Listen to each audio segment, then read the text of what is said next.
Let me start out by saying that this episode blew my mind so much that I couldn't really come up with a witty remark to start off this episode. So I'm gonna let Ruby do it for me. Man, she calls them as she sees them. Before she sees them, actually.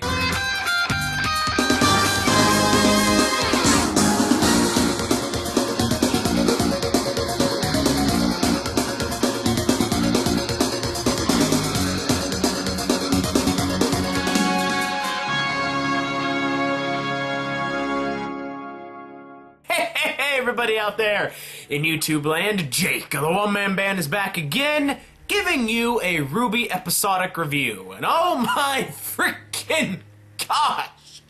This video, episode 6 of volume 3, Fall, friggin' amazing. This episode, favorite.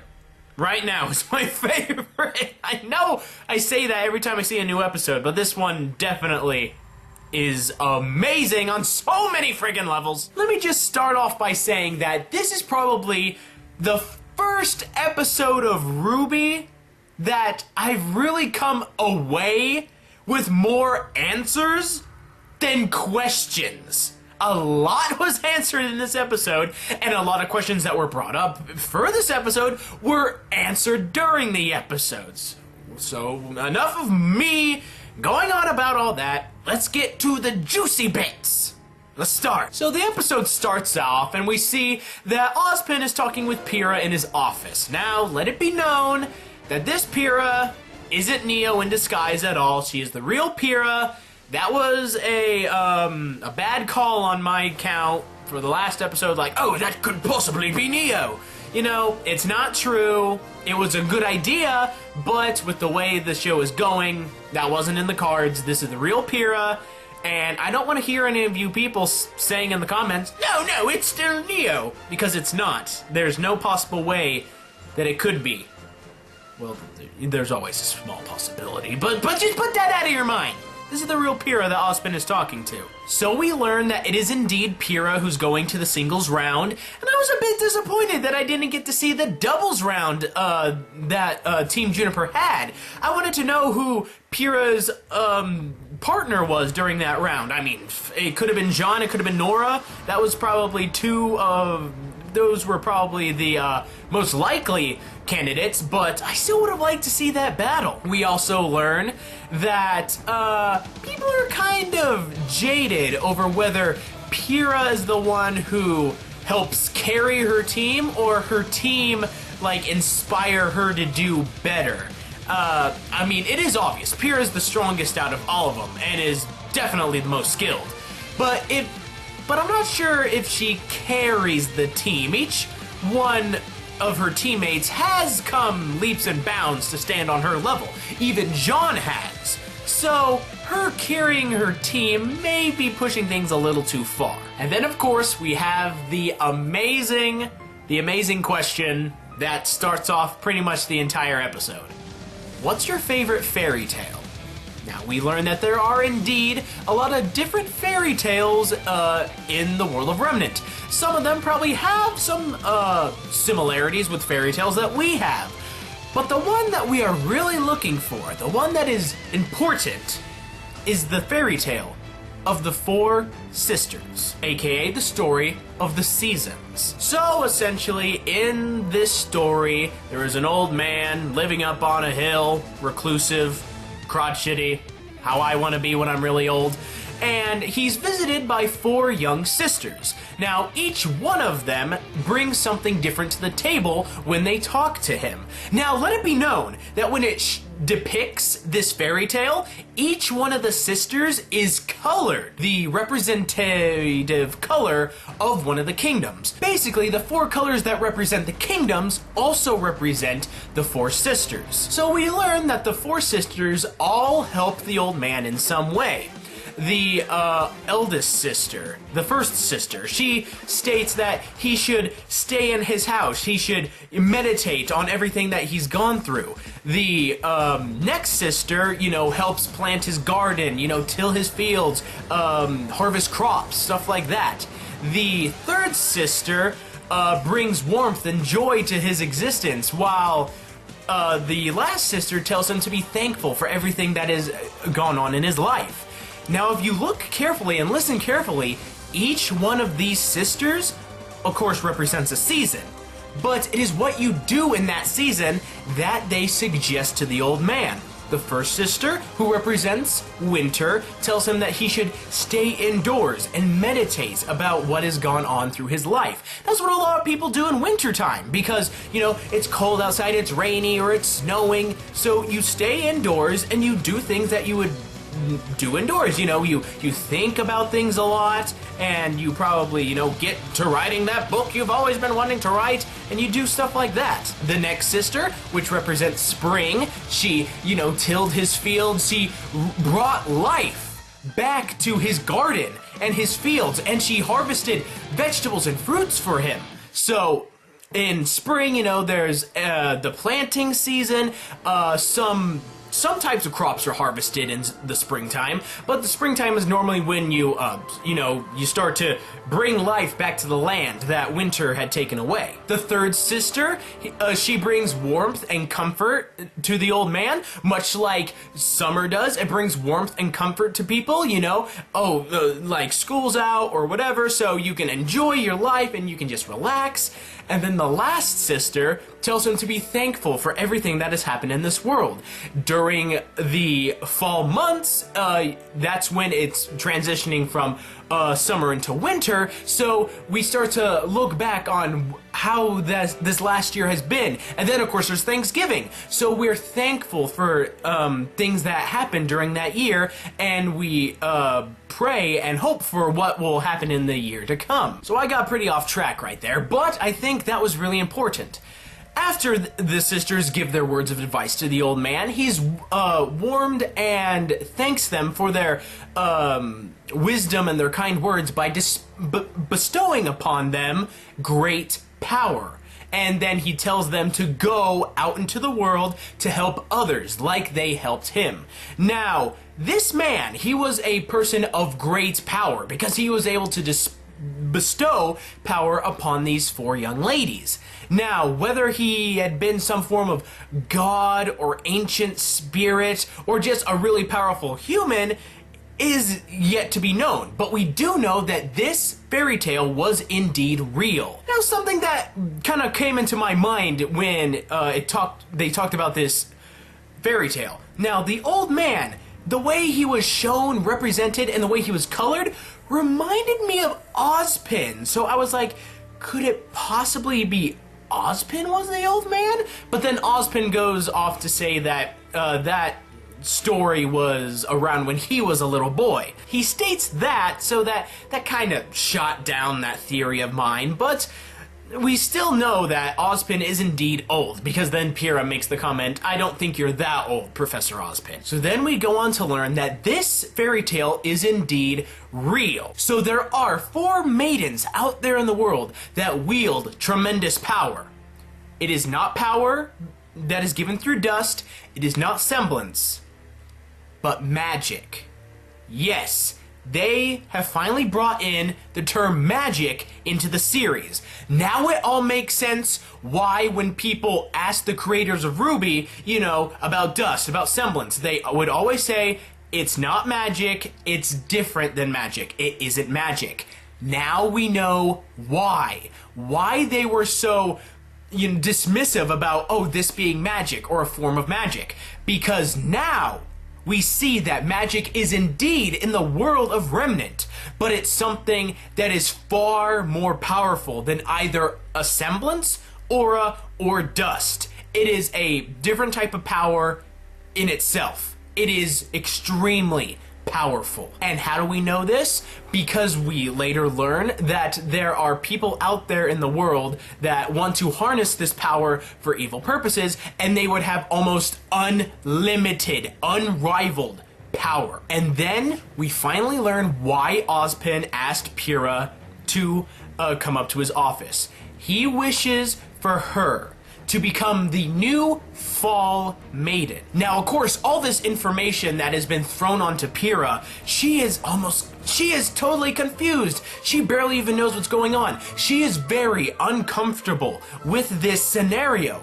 When they're going down to the vault underneath Beacon Academy, you can tell she is confused. She is uncomfortable with this situation. So much information has been placed onto her that she's having a hard time comprehending it. I was having a hard time comprehending it.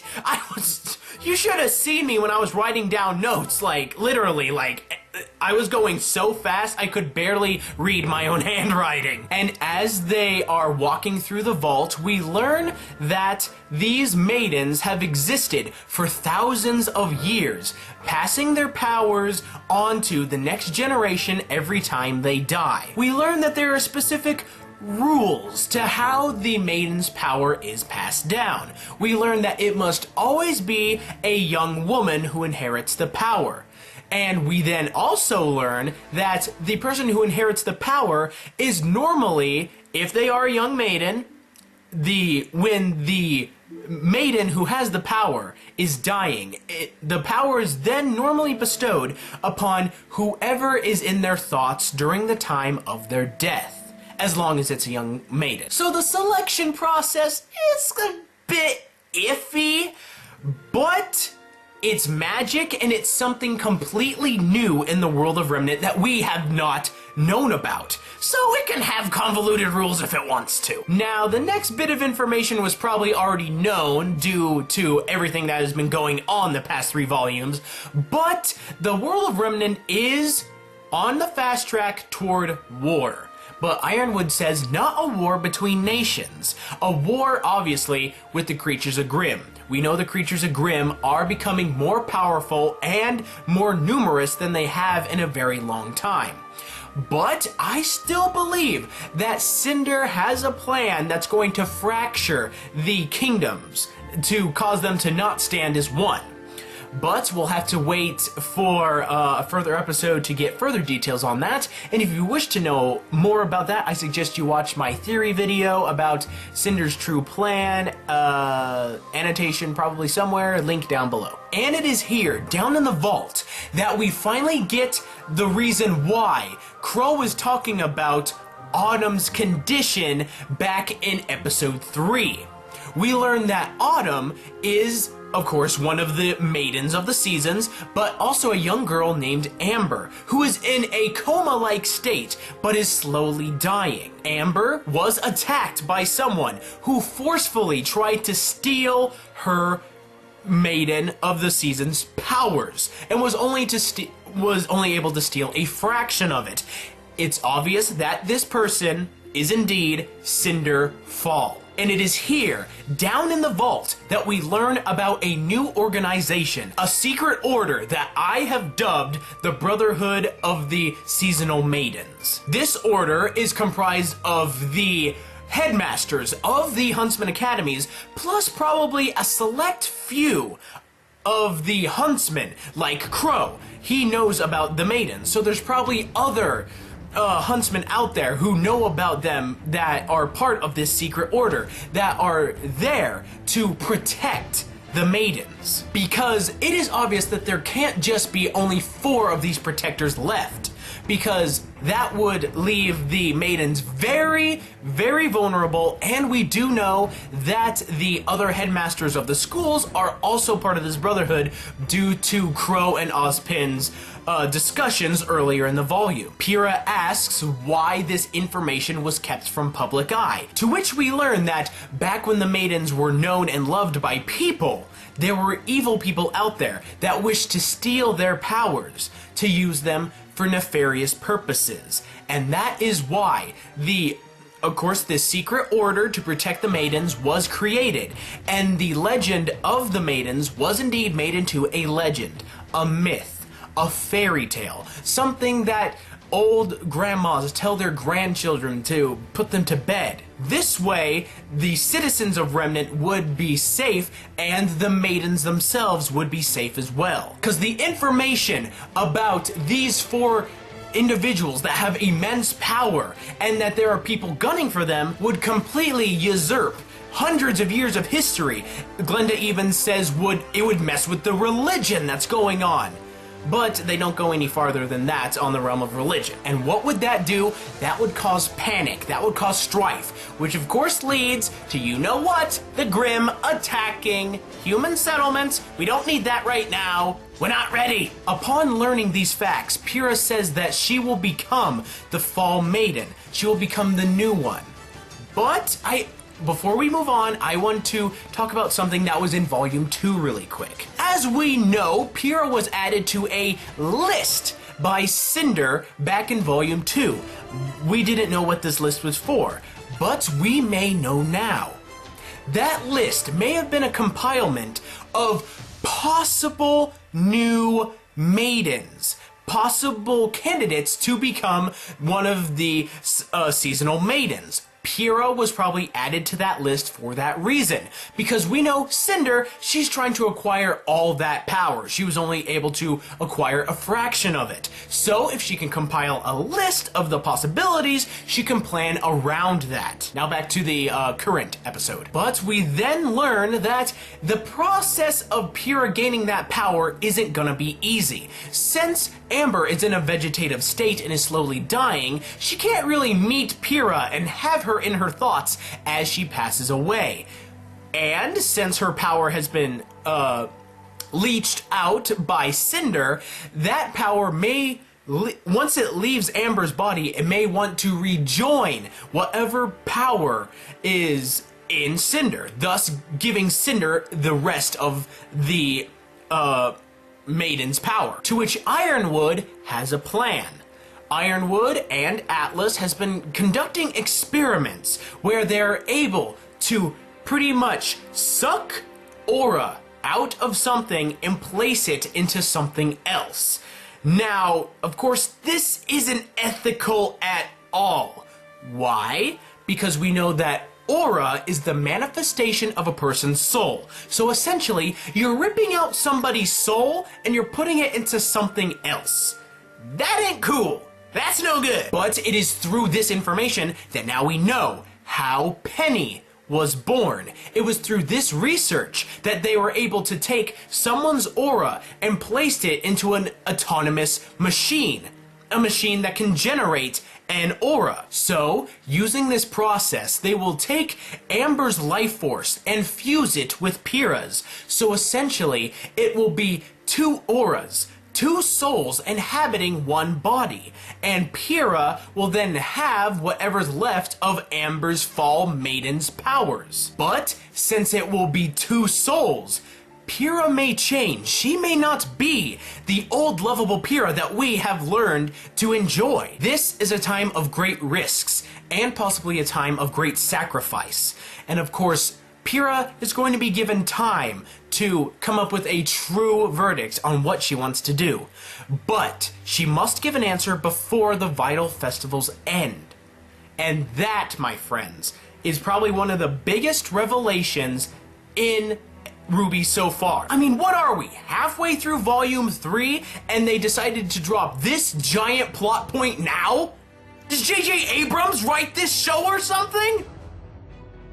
Oh, I guess he doesn't. Essentially, in the first probably 2/3 of the episode, we have learned that fairy tales are based off true events in the past. There is magic in the world. There are 4 individual young women in the world who possess enormous power that is magic.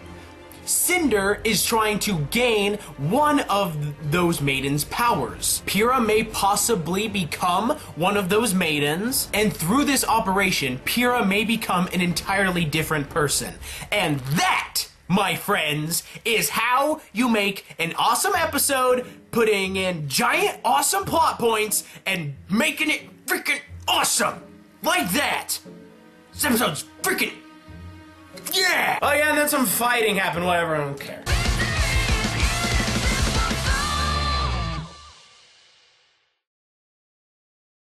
Okay, fine. I'll talk about the ending battle. If it makes you guys happy. So we automatically move on to straight to the finals round, the singles round, so we don't get to see any more double fights. Kinda disappointed about that, but let's roll with it. We see that the people who have gone to the finals round are, of course, Yang, as I predicted, thank you very much, Sun, Penny, Pyrrha, and then a few other people. I mean, we have Robin Hood, Altair, some other cats, people. They're background characters. We probably won't get to see them fight, but, cool character design. We also learn what the parameters are going to be for these finals rounds. We see that there's going to be no added arena biomes. It's just going to be the center arena octagon, and it's going to be automatic. There's going to be no preparation for the battle. The contestants are going to be chosen, and then the contestants are going to fight. And that's how the final rounds are going to go down. So we see that the first finals round is going to be Yang versus Mercury. So we got fists versus legs. It's going to be an awesome battle. And an awesome battle it is. As far as battles go, it ain't the most flashy, it ain't the coolest, but it gets the job done. We get to see a nice fight, we get to see some new things that Mercury's able to do, as in, he was hit out of the arena and he was able to use his gun boots to propel himself back into the ring. I thought that was pretty cool. And also, as the fight is nearing its end, we see that Mercury is hit so much that his aura level goes completely down to 0. We actually see his aura disappear. So he no longer has his force field protecting him. And Yang wins the battle. And then we are hit with probably one of the biggest plot twists, one of the greatest of ruses, and one of the most shocking developments that this series has had yet. Mercury goes to attack Yang one more time, to which Yang defends herself, effectively breaking his leg. As we know, his aura level was 0. He had nothing to guard himself against Yang's attack. And it is that causes Mercury's leg to get completely busted. Now, from Yang's point of view, she was defending herself. But, as we later learn, it is shown that she simply just turned around and blasted his leg. With absolutely nothing reflecting on what she saw. What is this? It was an illusion, my friends. Neo was working her magic. Now, you could think that Neo was fooling all the people in the arena to see what happened. But I think it's more likely that Yang herself was the one who the illusion was dealt onto. She would have been easier to trick than an entire arena of people. So Yang herself saw that Mercury was coming after her, while in reality, he was simply just standing there, and she blasted his leg, and we see that the discourse that this causes attracts Grimm. The Grimm take notice of this discord that happens at the arena. It's starting, my friends. Cinder's final plan. It's beginning to start. It probably has a few more steps yet, but this is definitely the first stroke. What does this mean for Yang? Obviously, Yang is going to be disqualified from the tournament, maybe even taken under military arrest. She pretty much hit this guy for no reason. So she very well could be facing some sort of criminal charge. And you know what the saddest thing is? Nobody will be able to defend her. Sure, she can bout her story about how he attacked her, but you see, it was captured on film. There were thousands, if not millions of people that saw what she did. How can she defend herself with that? Of course, the Secret Order, Ozpin, Crow, Glenda, they may be able to believe her because they know that something screwy is going on. But they can't come to her defense. Not yet. They don't have adequate proof. They don't have anyone that they can put the blame on. Yang is completely alone in this bout. You could say that her teammates will believe her. Will they? Will they really? Do you see the look on their faces? They were completely flabbergasted, in shock about what Yang did. I don't think that they'll believe her. RWBY may, maybe Weiss, maybe Blake, But I don't think so. I think that they'll question Yang. Why did she do that? To which Yang will retort, I didn't. I saw something else. But will they really believe her? I don't think so, my friends. I don't think so. And it is this that I think may cause Yang to maybe rebel against her team. Think of it this way. The entire world saw what Yang did. They're gonna be against Yang. And with nobody helping Yang, nobody standing with her, what will she do? She may fall into darkness. She may join Cinder due to just the fact that Cinder is the only person who will be willing to help her. You know, the whole spiel, the whole Darth Vader spiel. With our combined strength, we will end this destructive conflict and bring peace and order to the galaxy. Friends, the possibility, the idea that I placed out there on the internet a few months ago, where there may be a point where Yang and RWBY are fighting each other, much like Anakin and Skywalker and Obi-Wan Kenobi fought each other in Revenge of the Sith. That may indeed happen. If things go the way I'm thinking they're gonna go, it very well could. Yang may turn to the dark side, if nobody's willing to stand with her in her defense at this. But what does this also make me think? The end of Volume 2, Yang's dream, was that truly real? Or was it another one of Neo's illusions? They're picking on Yang for a specific reason. The Chaos Syndicate is. Do they see her as a threat? Is it possible that she is another candidate for the Autumn Maiden's power? Only time will tell, my friends. Only time will tell. Hey guys, once again, thank you so much for watching this RWBY episodic review. This episode was so amazing. I loved it. I love this show. And now that they've brought this into it, that just expands things so freaking much. And I know you guys have comments. I know you guys have questions. So leave them down below. Any comments, any questions, any crackpot theories. And if you think I missed something in this episode, leave that down there as well. So I hope you enjoyed watching. Like and favorite if you've enjoyed. Subscribe, of course, if you feel inclined to. And I'll see you guys next time I'm out there in YouTube land. Be a good person. Tip your waitresses. Keep moving forward. I'll see you then.